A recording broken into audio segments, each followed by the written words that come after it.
Hi guys, ഇന്ന് നമുക്ക് പെട്ടെന്ന് ഒരു ചിക്കൻ പൊട്ടിത്തെറിച്ചത് ഉണ്ടാക്കി നോക്കിയാലോ. ചിക്കൻ നീളത്തിൽ കട്ട് ചെയ്ത് അതൊരു ബൗളിലേക്ക് മാറ്റി അതിലേക്ക് മുളക് പൊടി, മഞ്ഞൾപ്പൊടി, ഉപ്പ്, chicken masala, ginger garlic paste, ഒരു കോഴിമുട്ട എന്നിവ ചേർത്ത് നന്നായിട്ടൊന്ന് മിക്സ് ചെയ്ത് മാറ്റി വെക്കാം. ഇനി നമുക്ക് സമൂസ ലീഫ് ഒന്ന് നീളത്തിൽ കട്ട് ചെയ്തെടുക്കാം. കട്ട് ചെയ്തെടുത്ത സമൂസ ലീഫിലേക്ക് ചിക്കൻ പീസ് വെച്ച് കൊടുത്ത് നന്നായി പൊതിഞ്ഞ് ഒന്ന് പ്രസ് ചെയ്ത് കൊടുത്താൽ അതവിടെ ഫിക്സ് ആയിട്ടിരിക്കും.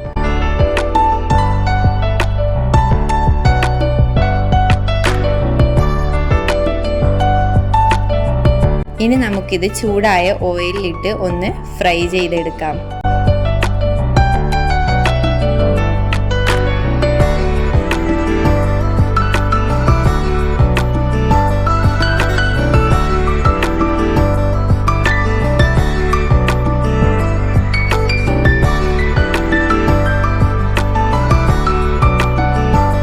ഒരു ഗോൾഡൻ ബ്രൗൺ കളർ ആകുമ്പോൾ നമുക്കിത് എണ്ണയിൽ നിന്നും കോരാവുന്നതാണ്. ഇത് വളരെ ഈസി ആയിട്ട് നമുക്ക് തയ്യാറാക്കി എടുക്കാവുന്ന ചിക്കൻ പൊട്ടിത്തെറിച്ചതിൻ്റെ റെസിപ്പിയാണ്. അപ്പോൾ എല്ലാവരും ട്രൈ ചെയ്ത് നോക്കണേ. ഇഷ്ടമായാൽ എൻ്റെ ചാനൽ സബ്സ്ക്രൈബ് ചെയ്യുകയും വേണം. Okay, bye guys.